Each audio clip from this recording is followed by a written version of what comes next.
Mais um podcast com Nayara Fortaleza na série Serra de Maciço de Baturité. Nós temos 2 episódios, ou melhor, 2 séries. A série de Fortaleza, que é de saúde mental, e a série Serra Maciço de Baturité, onde nós contamos todas as nossas histórias, nossas narrativas, do que acontece aqui no Maciço de Baturité. E na tarde de hoje, nesse local maravilhoso que é a Le Monte Cristo Pousada, que por sinal é quem nos patrocina das 2 séries, nós trouxemos como posso dizer, alguém bem raiz, alguém bem da terra, um fofo, um lindo, um ícone. Quando eu chego nas feiras da agricultura, as feiras que acontecem aqui na Serra, eu já fico procurando essa figura ícone. Com vocês, Silvanar Soares e a Cajuína São João. O sabor que brota da natureza. Eita! Silvanar ou Silvomar? É o Silva do mar que nasceu no sertão? Como é isso? Tem a teoria e a prática? Como é que é esse negócio do seu nome, Silvomar? Primeiro eu queria manifestar a alegria de estar aqui com vocês, nesse lugar tão bonito. Parabenizar vocês pelo encanto que é a pousada Le Monte Cristo. Quem não veio ainda visitar, que venha, que aqui inclusive é servida a Cajuína São João. Minha mãe foi noviça, capuchinha, no Leprosidade de Antônio Diogo, e foi lá que nasceu o meu nome de batismo, Silvamar, com M. Mas por erro no cartório ficou Silvanar, e eu só fui descobrir já na 4ª série na escola, quando a professora chamou Silvanar, porque na comunidade todo mundo me conhecia por Silvamar, ninguém atentou para esse segundo nome, digamos. Quantos anos você tinha? Eu tinha acho que 8 para 9 anos. Caramba, só aí que você foi descobrir que o nome estava registrado M por N. Isso. E você já tinha se atentado? Silva do Mar, que nasceu no sertão? Tem uma história. A minha mãe ela era uma educadora. Ela trabalhava no leprosário exatamente com a recuperação da autoestima das pessoas que moravam lá, né? Das pessoas portadoras de hanseníase. E ela escreveu uma peça de teatro que contava a história de um menino, até para trabalhar a autoestima das pessoas que moravam lá, os internos. Tinha a história de um menino que não tinha contato com nenhum outro ser humano. Essas pessoas que eram desprezadas às vezes até pela família, então elas tinham muita solidão. E ela escreveu a história de um menino que morava numa ilha que não tinha contato com nenhum outro ser humano. E esse menino se realizava socialmente com os bichos da selva e os bichos do mar. E o nome do menino era Silvamar, né? Selva e mar. E eu tive o prazer de... Ela não foi ser freira. Mas por pouco, hein? É. Quase que você não veio no mundo. Ela foi roubada depois da missa de domingo na garupa do cavalo de um vaqueiro viúvo de 42 anos, seu Chico Soares. Mas Chico Soares, seu pai? Meu pai, é outra roubou história. Roubou ela do convento? Da igreja. Ah, ela estava na missa. É outra história. Mas aí ela... Mas eu adoro narrativas. Eu fui a felizar de ser o primeiro filho, homem de minha mãe, e ela lembrou do Silvamar, lá da peça de teatro que ela tinha escrito, e me escolheu esse nome de batismo, Silvamar. No cartório aqui é raro e trocaram o M pelo N. Entendi. Então, Silvanar, socialmente é Silvanar. E dessas 13 cidades do Maciço, Silvamar, você é de qual cidade? Eu sou de Aracoiaba. Nasceu lá? Nasci na beira do rio Aracoiaba, o lugar que eu nasci. A volta hoje é Purão do Açu de Aracoiaba. Lá eu nasci, vivi até os 5, 6 anos. Era um povoado ali, né? Volta. Essa volta hoje está toda submersa. A volta deu a volta por baixo. Entendi. E o açude já tem quanto tempo? O açude foi construído em 2000, sangrou pela primeira vez em 2024, ele já está passando os 20 anos. 20 anos. E você foi então criado ali e aí teve a notícia que tinham que se mudar. Quando o açude veio a ser construído, a gente já nem morava mais lá, né? A gente já estava adulto, né? O açude foi construído, eu nasci em 71 e o açude foi construído já nos anos 2000, 2022 para 23. Então eu já não morava mais lá no local que eu nasci. Entendi. Morava na Lagoa de São João. Tá. Ah, e é por isso que a Cajuína tem o nome de Lagoa de São João? São João recorre-se ao nome da Lagoa de São João. lugar onde a gente está situado, onde a gente produz o caju e produz a cajuína São João. Mas hoje você habita no Baturité? Eu moro em Baturité, mas passo mais tempo lá em Lagoa de São João, onde a gente tem a unidade familiar de produção. Eu, meu irmão e minha cunhada e mais um grupo de pessoas que Você é um agricultor familiar, não é Sim, isso? Sim, agricultor familiar. Então, assim, o seu pai teve um primeiro casamento, né? Ele ficou viúvo cedo, que você falou? 42 anos. 42 anos. Como é que ele... ele tinha o quê? 6 filhos? Teve 6 filhos no primeiro casamento? O primeiro casamento foram 6, mas morreram 2. Aí tem... 4 vivos. Isso. Era um viúvo com 4 filhos, com 42 anos. Isso. Tá. E como é que ele... Onde ele viu sua mãe, assim? Eu acredito que foi na missa do leprosário, lá em Antônio Diogo. Ele já morava lá em Antônio Diogo. Eu não sei bem onde eles se conheceram, mas creio que foi na... E aí ele rouba essa noviça.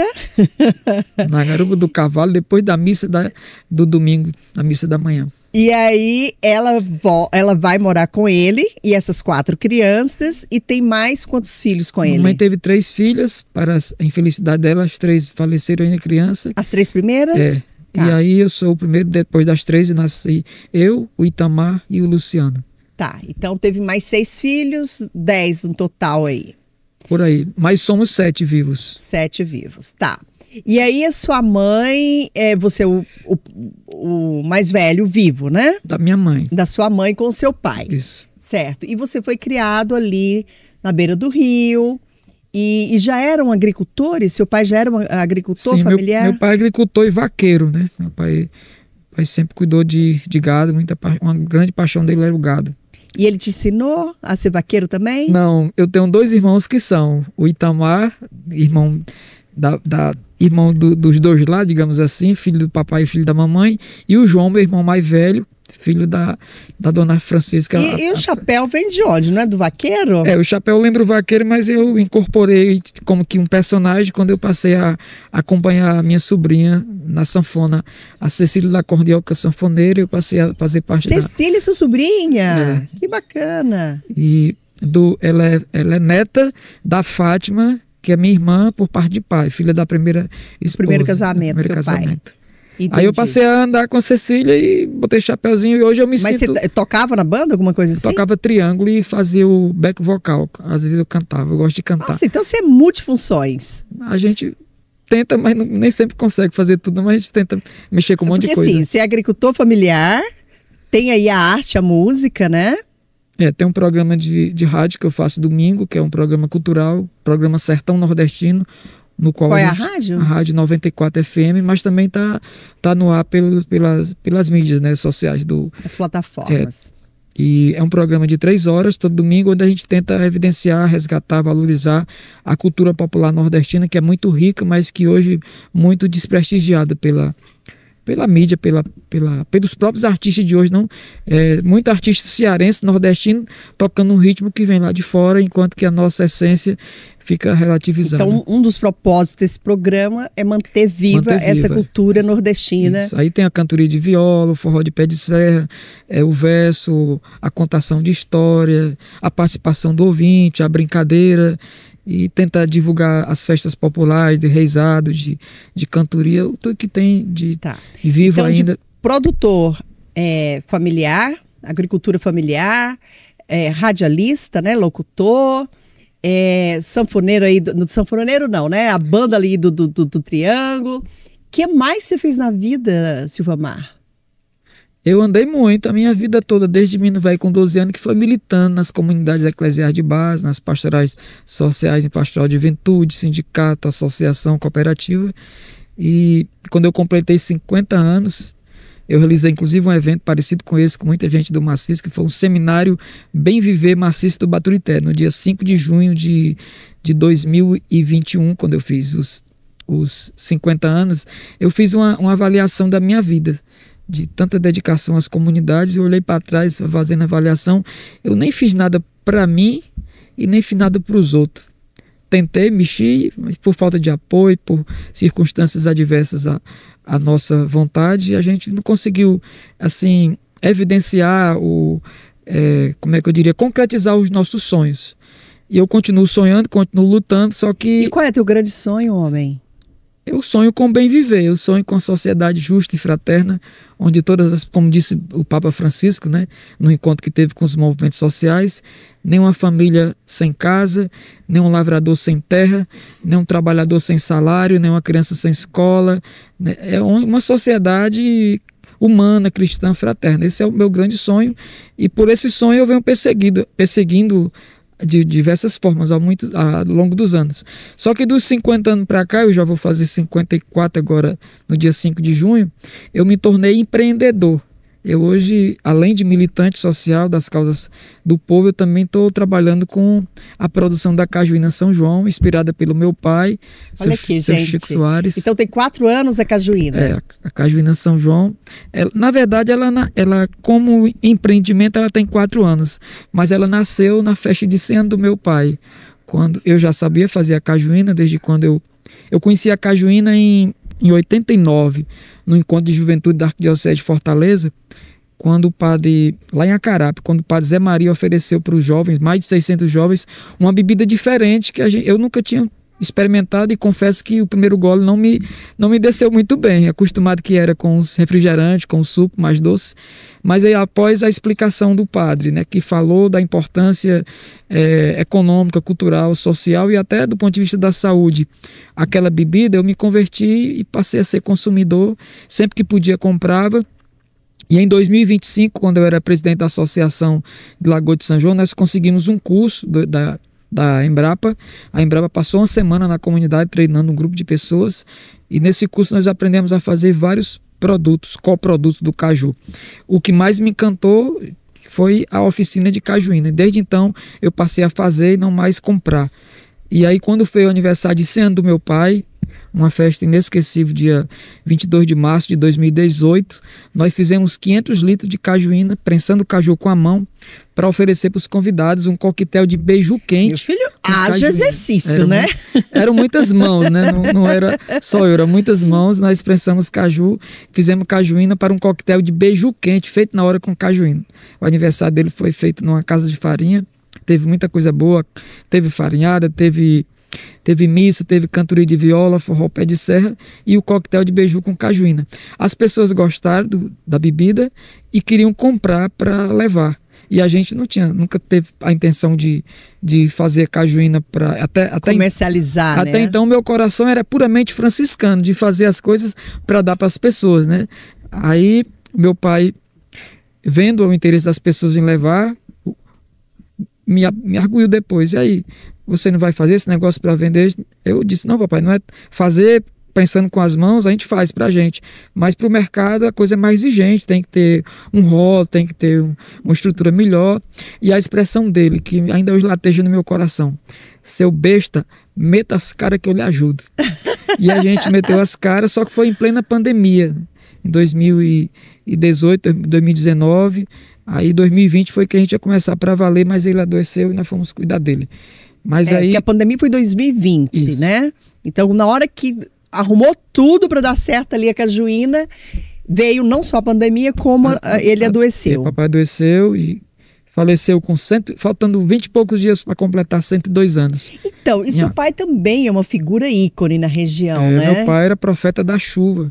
Profeta da chuva. Inclusive, dentre aí das suas atividades, você também, eu posso dizer que é um homem de eventos, né? Porque esse evento de reunir os profetas da chuva, você faz todo ano, não é? Meu pai eu ia com ele para Quixadá, sempre no segundo sábado já vai fazer 30 anos em janeiro do ano que vem. No segundo sábado de janeiro acontece o encontro dos profetas da chuva do estado, lá em Quixadá. Meu pai ia. Depois que ele faleceu, nós em memória dele, nós iniciamos já fizemos 4. Encontro dos profetas da chuva do maciço de Baturité.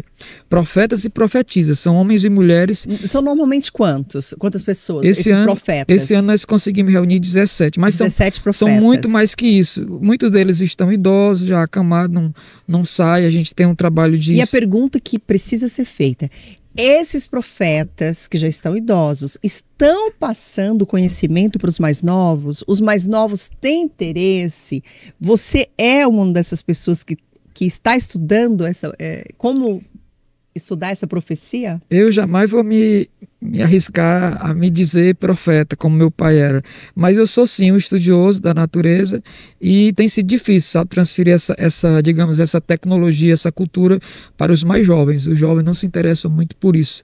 A cada ano morre 1, 2, diminui a quantidade de profetas. Então é um desafio que jovens, né, possam entrar nesse... Nesses encontros de profetas, tem muitos jovens? Muito poucos. Eles precisam três ou quatro, assim, abaixo de 40. Quando vai ser o próximo encontro? O encontro de Quixadá é sempre no 2º sábado de janeiro. O do Maciço de Baturité é sempre no 4º sábado de janeiro. Tá. 4º sábado de janeiro. E são 13 cidades o Maciço. Normalmente acontece aonde? A gente faz lá no nosso espaço, na Casa de Farinha da Lagoa de São João. E a senhora me falou agora há pouco, né, que eu era uma pessoa de eventos. De fato, nós temos o nosso espaço, que era uma casa de farinha.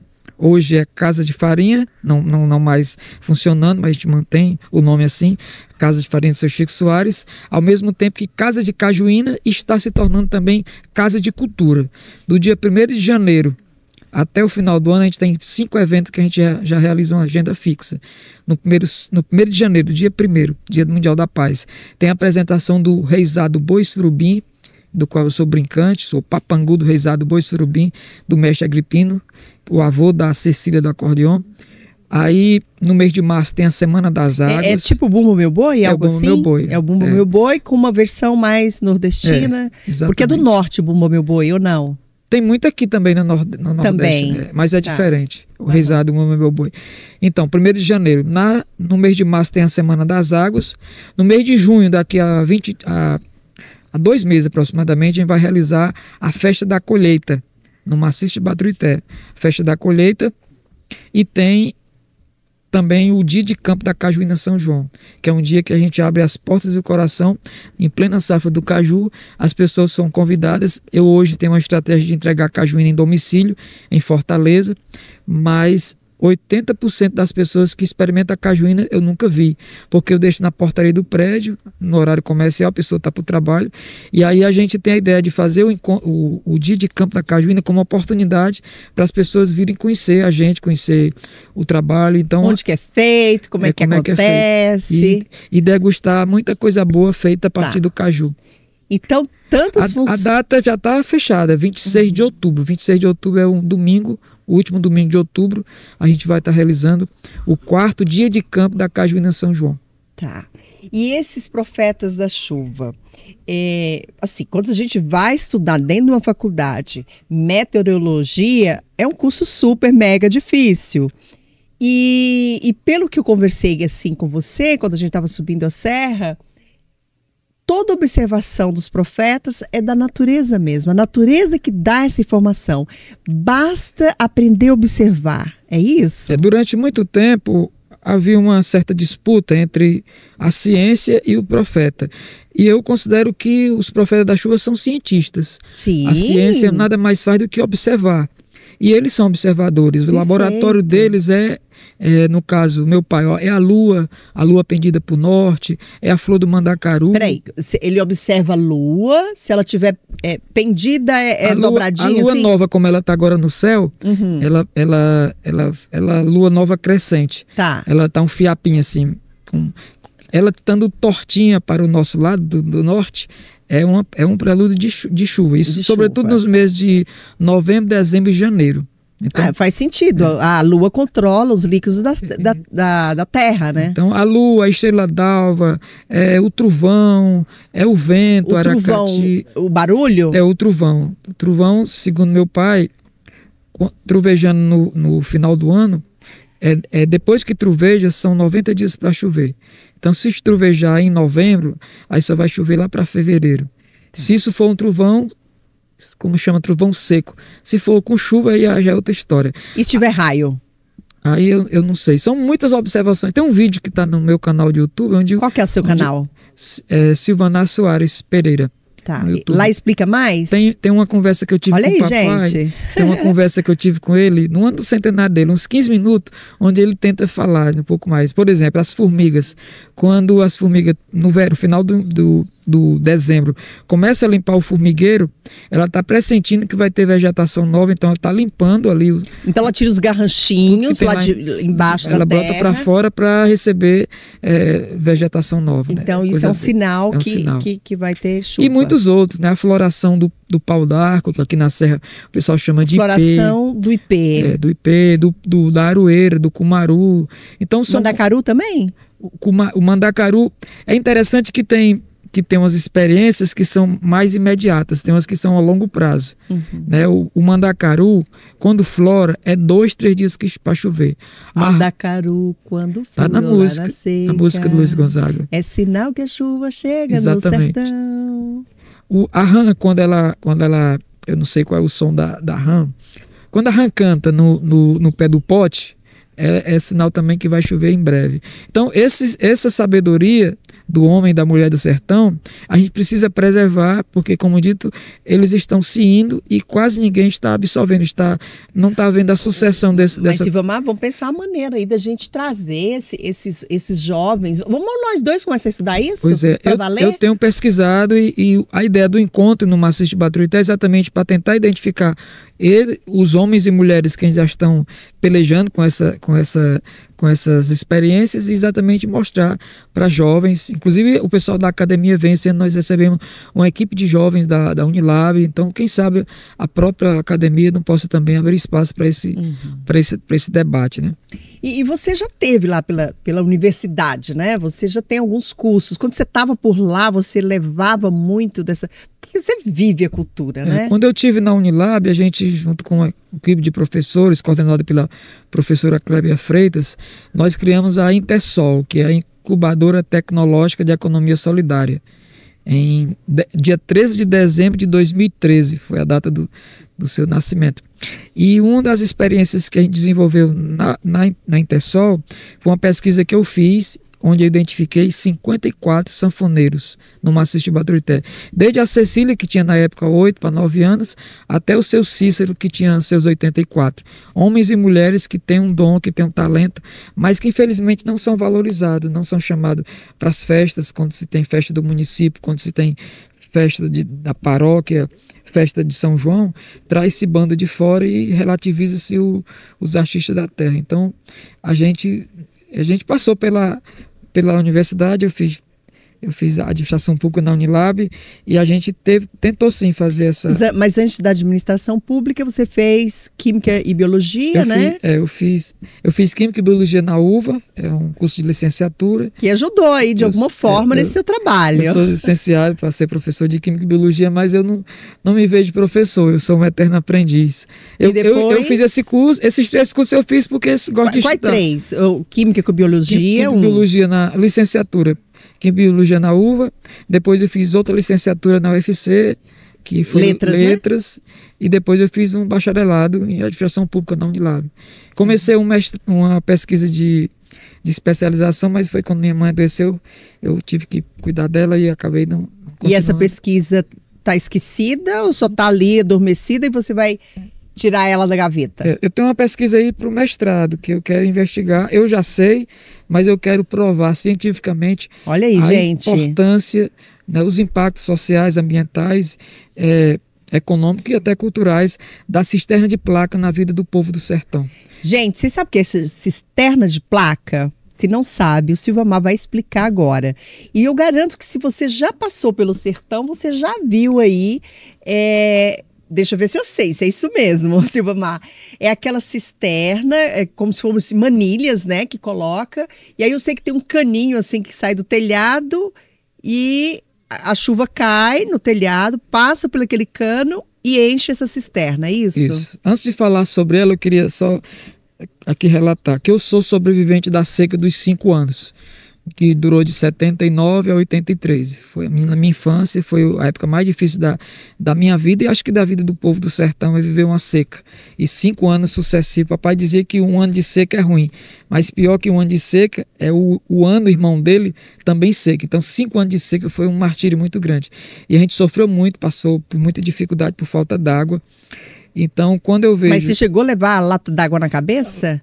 Na cabeça, no ombro, no galão. Quantos anos, menino, você começou esse negócio? Sei, com 7, 8 anos já. Gente, já tá aí. É por isso que fica chata a cabeça, né? Não. Talvez.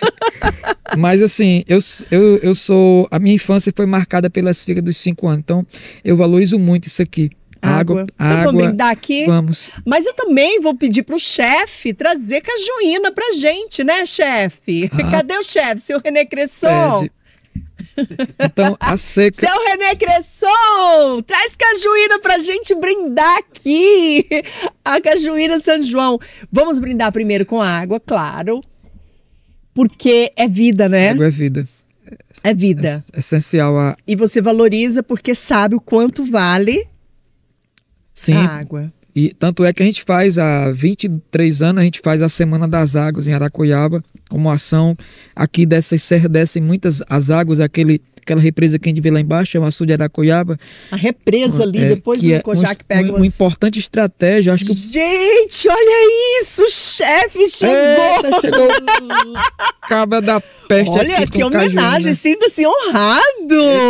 Eu vou tirar o chapéu pra ele. J'ai 2 cavalos aqui que me esperam.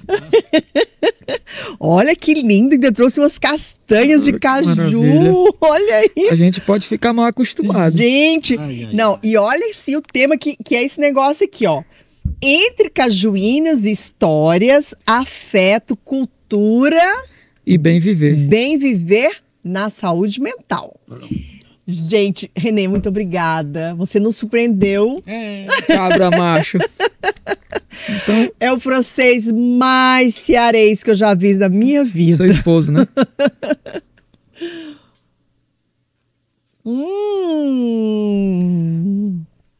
Ô, Silvana, parabéns! Mas que trem bom! É o sabor que brota da natureza. É um mel. Gente, você... Ó! Cajuína São João. Gente, isso aqui, nós já recebemos 2 vezes aqui o Bonfá, da banda, né? Do Legião Urbana. E ele é louco por cajuína, alucinado. E da última vez que ele esteve, que foi o ano passado, nós servimos a sua cajuína, né? Nós servimos a cajuína São João. Amor de paixão. Pois olha, faça como bom fã do Legião Urbana. Leve para sua casa a cajuína São João. Eu vou deixar aí, viu? Que você que é de Fortaleza, região metropolitana, a gente entrega em domicílio. Que maravilha. Então, a cisterna. Sobre a cisterna. Vamos voltar à cisterna, porque, gente, mas que trem. Eu vou. É porque não fica bêbada, né? Porque não tem álcool aqui, né? E pode tomar à vontade, não pode? Sim. A cisterna, ela é uma tecnologia social, foi inventada por um pedreiro de Sergipe, o nome dele Nel. Ele foi para São Paulo trabalhar na construção civil e por lá fez piscinas redondas com placas de cimento pré-moldado. E ele viu, se isso aqui serve para segurar água para minha patroa tomar banho, eu vou fazer um tanque desse para minha mãe, para água de chuva para beber. E fez, e na época a Caritas, que é um organismo da Igreja Católica, viu e ele não voltou mais nem para São Paulo. Ele foi trabalhando lá porque foi contratado para construir mais cisternas. Então, hoje elas são construídas pelo governo federal com recurso do Ministério do Desenvolvimento Social. Será que ele chegou a patentear, hein? Não sei. Acho que não, porque, como eu disse, é uma tecnologia social. Tá a serviço da comunidade. Okay. Então, ela é feita com placa de cimento pré-moldada, já foi feita de diversos tamanhos. E hoje ela é feita num padrão de 16 mil litros d'água, que segundo o pessoal da engenharia da UFC, é o suficiente para uma família de 7 pessoas beber, cozinhar e lavar os dentes pelo período de 8 meses, que é o verão. Então se tiver chuva, aguenta aí. Mesmo com pouca chuva. Um telhado de 50 metros quadrados, ela vai calcular 50 metros quadrados, eu acredito que com 16 mil litros, então aproximadamente 500 milímetros de chuva talvez já E o governo financia, o governo federal? Para as famílias de baixa renda. Financia ou dá de presente? Dá de presente. Dá de presente. A família recebe a cisterna e um curso, um treinamento sobre 2 dias de treinamento sobre gestão de recursos hídricos. Precisa limpar de vez em quando ou não? Ela é cavada um buraco no chão, ela é enterrada e ela recebe uma calha, a família recebe a calha que retém a água do telhado e joga a família é orientada a pelo menos uma vez por ano fazer a limpeza, né? Se você conversar com um agente de saúde das mais antigas e pedir para ela comparar o índice de doenças verminose causada pela água antes da cisterna e pedir para ela comparar com depois, é uma diferença abissal, porque de fato a água é vida. As pessoas que tomavam água poluída, água contaminada, de repente beber água que vem do céu. Que vem do céu, água pura, né? Então, a minha pesquisa é no sentido de, eu quero um dia, quando eu tiver a oportunidade, aprofundar. Eu sei a importância que essa cisterna tem. E está faltando o quê para a gente levantar essa pesquisa? Não, eu estou aguardando os editais da Unilab para que eu possa me encaixar e uma orientação de um professor ou professora que possa fazer o meu projeto ficar competitivo, né? Digamos assim, que eu concorri, mas por falta de... Então, algum orientador aí, ó, que está precisando, querendo sonhar junto aí... Por falta de orientação, eu precisava de um 7, tirei 6,5.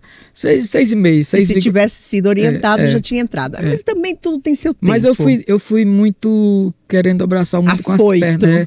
Eu tinha que focar numa localidade e eu queria fazer uma pesquisa maior, queria pesquisar o maciço. Eu não dava conta. São 13 cidades. Então, eu não fui advertido nesse sentido, mas vai dar certo. Então, a água que está presente na vida da gente, que é essencial para o bem viver, é um elemento sagrado, como eu ia dizendo, por essas serras correm muitas águas puras, límpidas, cristalinas, mas elas vão passando pelas cidades. Gente, eu não sei se dessa câmera dá para ver, mas depois eu mostro para vocês que dá para ver o açude, isso, né? O açude e esse açude, ele recebe as águas que vêm aqui da serra, do maciço inteiro. Lá do Pacuti, da Guaramiranga, aqui do Baturité, até chegar lá. Isso. E é uma represa importante que ela ajuda, para quem é de Fortaleza, talvez nem saiba disso, as pessoas que poluem as águas do açude Aracoiaba, porque o lixo e os esgotos são jogados sem tratamento nos riachos, né? Não tem saneamento básico. Então, as pessoas que poluem,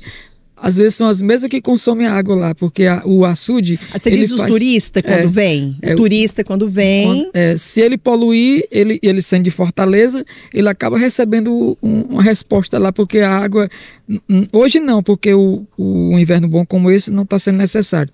Mas o açude Aracoiaba ele foi construído para alimentar o complexo que abastece Fortaleza e região metropolitana com água. Então a água que passa aqui, que cai no seu telhado, se junta com as águas do Pacajus e vai... ou ia para Fortaleza, né? Então, cuidar da água para nós é essencial. Então, a minha infância foi marcada por uma seca e hoje eu tenho uma preocupação muito grande com a água e não é à toa que a gente faz há 24 anos, há 22 anos.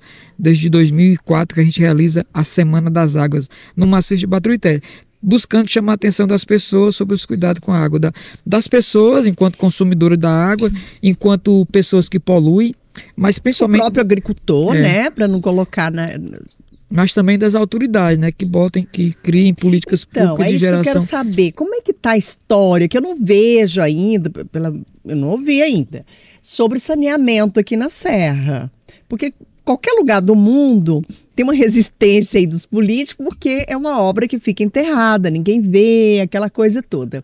Mas de uma importância extrema. Já se fala, tem alguém aqui na Serra que já se fala sobre isso? Saneamento na Serra? A gente vem cobrando isso, é muito caro, né? Caríssimo. Além de ficar escondido e não dar muita visibilidade. Eu acho que é a obra mais cara, É um investimento muito caro.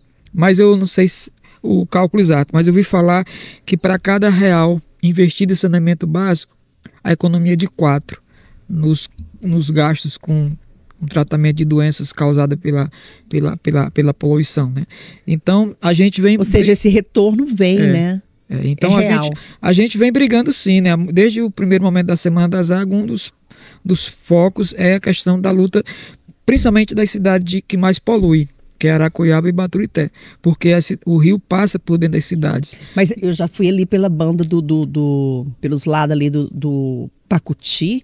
Nossa, o rio visivelmente é um cheiro ruim, a cor é ruim. Dá uma olhada lá também. Mas lá já é outro rio. É o outro rio rio. Pacuti, que vai alimentar o Acarape do Meio, e o Pacuti Riachão, que também são mananciais estratégicos para abastecimento de Fortaleza. E tá bem sujinho ali. Mas enfim, e o que eles dizem sobre saneamento, o poder público? Como eu digo, é caro, né? Investimento muito caro, tem que ser financiado muitas vezes pelo Banco Mundial. Tem que ter projeto, só para se fazer o projeto já é investimento alto. Então, mas eu acredito que os gestores que têm visão, né, devem estar preocupados com isso para buscar parceria junto aos órgãos federais e até do Banco Mundial.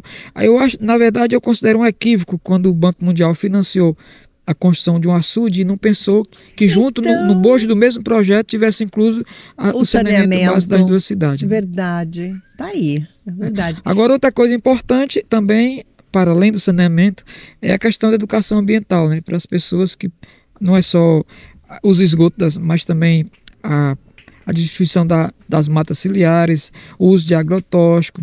Então, a gente, como cidadão, também pode fazer a cobra do poder público, mas também pessoas físicas, individualmente, a maior força. Pode fazer a sua parte também no dia a dia. Cuidando do seu quintal, cuidando do seu.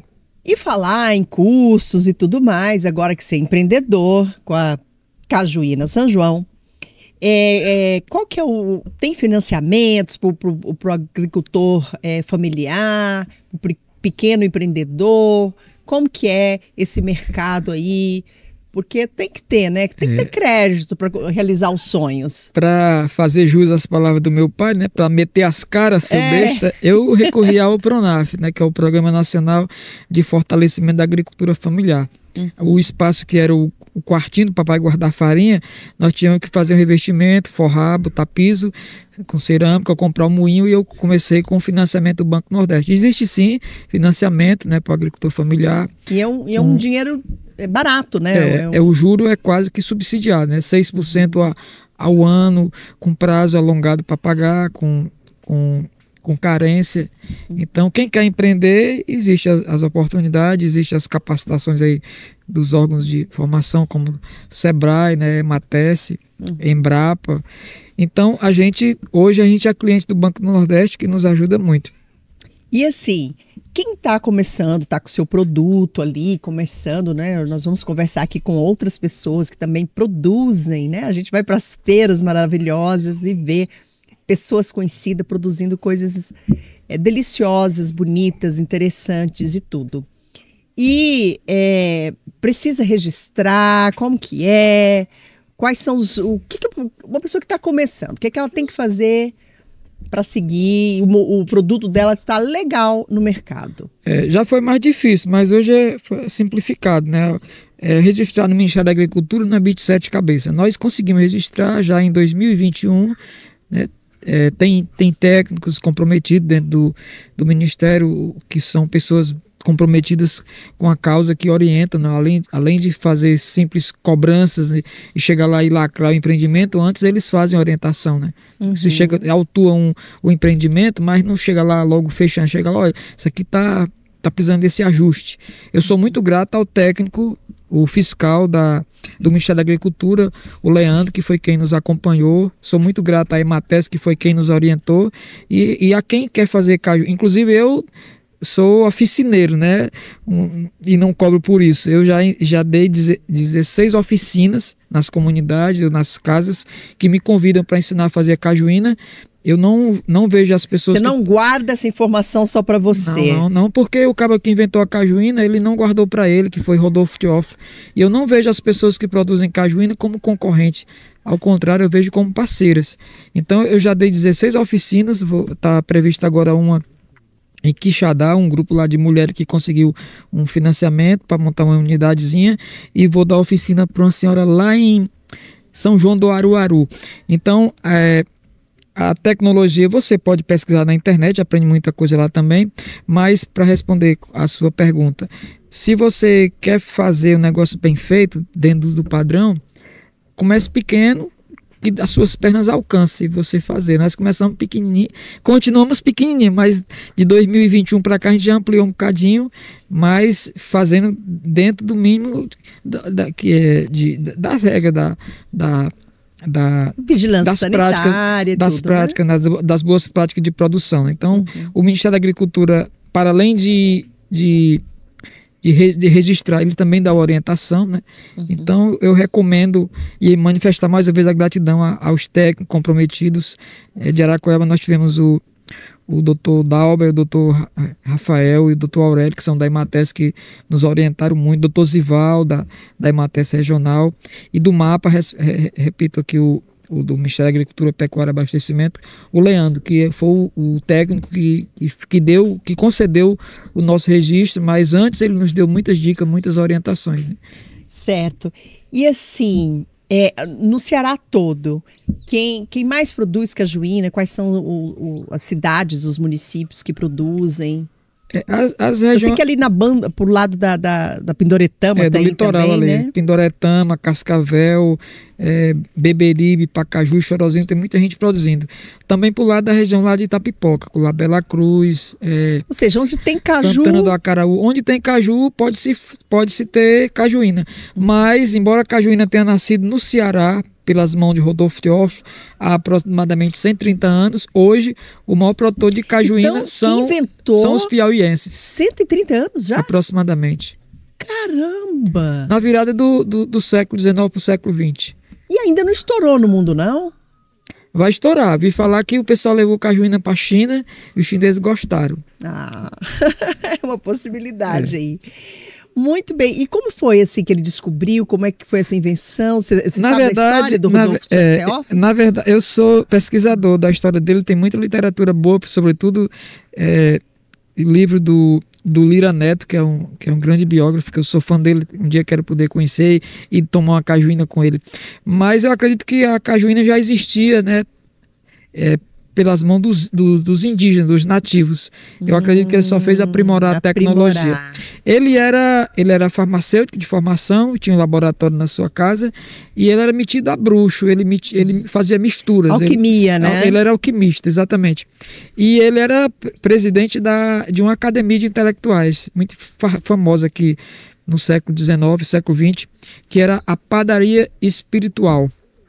Uma organização de pessoas, né, da classe média, intelectuais, que sentavam para discutir sobre política, sobre filosofia, sobre economia, direito. E tinha uma tradição que a reunião dos padeiros, como eram chamados os membros da academia, que era padaria espiritual, tinha uma tradição de que fosse oferecido um coquetel para os convidados. E ele abominava a bebida alcoólica. E ele inventou a cajuína na fã ilusão de suprimir a cachaça pela cajuína. Né? Não conseguiu não, mas eu acho que dá para beber as duas coisas. As duas coisas. Não é para substituir mesmo, não. Uma cachaça é muito gostoso, né? Eu não bebo não, mas respeito quem bebe. Sim, acho que dá para beber as duas coisas. E tá na cultura nossa também, né? Por sinal, nós temos aqui no Maciço Baturité, o pessoal ali do Acarape, sim, né? Sim, meu amigo Chagas e a Rosimeira, a Caragre, a cachaça. Já estiveram por aqui na pousada, mas eu quero trazê-los para o podcast. É a Taberna do Poço. Taberna do Poço, exatamente. E tem também aqui na Serra mais tradicional, que é a Pindoba, né? A Pingo de Ouro. Nossa, esse aí também. E tem um menino de Mulungu que faz, não sei se ele está fazendo ainda, um licor de banana. A menina também faz da taberna, não? A Rosimeira. Lá eles fazem muitas coisas. Muitas coisas. E assim, eu quero dizer que foi um prazer muito grande conversar com você nessa vista, olhando para o açude de Jaracoiaba. Deu para até localizar lá o nosso cajueiralzinho daqui de cima. E eu quero que você deixe, né, olhando para aquela câmera, um recado para as pessoas que sonham, que têm um projeto, para as pessoas que vivem aqui no Maciço ou que estão sempre aqui, né? Que o Maciço é muito visitado, né? A nossa Suíça cearense. Que recado você deixa, não só para as pessoas que nos visitam, mas para as pessoas que convivem, que moram, que fazem isso aqui acontecer? Primeiro, agradecer aos visitantes, né, por optarem por esse maravilhoso lugar que é o Maciço de Baturité. Sejam bem-vindos, voltem sempre. Na medida do possível, experimentem adquirir a cajuína São João e desejar muita sorte a nós nativos. Nós somos um patrimônio imenso, que é o maciço de Baturité, ainda não demos foi conta disso, né? Somos 13 cidades, cada qual com suas características, com seus potenciais naturais e intelectuais. Temos o patrimônio aí enorme que é a Unilab, descobrindo, né, provocando, instigando talentos, capacidades.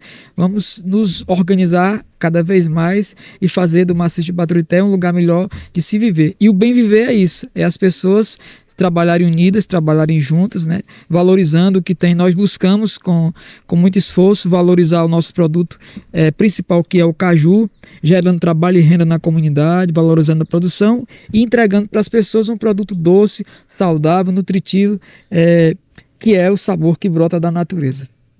E, por favor, faça um convite especial ao Bonfá para estar aqui no próximo evento que tiver dos Profetas da Chuva. Bonfá, se você ainda não se programou para 2026 estar com a gente, ao se programar, venha nessa semana, do 4º sábado de janeiro, para você conhecer os homens e mulheres daqui do Maciço de Baturité que pensam, que olham a natureza e enxergam nela Deus falar. E tenta traduzir esse falar de Deus para as pessoas, animando-as a plantarem, porque com a graça de Deus vai chover. Então seja bem-vindo e eu espero que você, no próximo vindo aqui, eu quero lhe abraçar e tomar uma cajuína com você. E olha, capaz que ele vem mesmo, porque já é a segunda vez que ele vem e ele produz também cachaça. A cachaça dele tem uma qualidade incrível. Ele tem uma fazenda bem bacana em Minas. E é possível. Eu sou muito fã do Legião Urbana, sinto muita falta. É uma tristeza que hoje os jovens não escutem esse tipo de música. As músicas que se escutam hoje época foi marcante. Não tem a mensagem que tinha. Muito obrigado, Renato Russo, lá do Céu. Muito obrigado, Bonfá. Muito obrigado, Legião Urbana. Muito obrigado aos artistas dos anos 90 por terem inspirado tanto a nossa geração. E a geração de agora precisa de pessoas como vocês para inspirar. E é isso aí. Um beijo no coração. E mais um brinde aqui. Mais um brinde.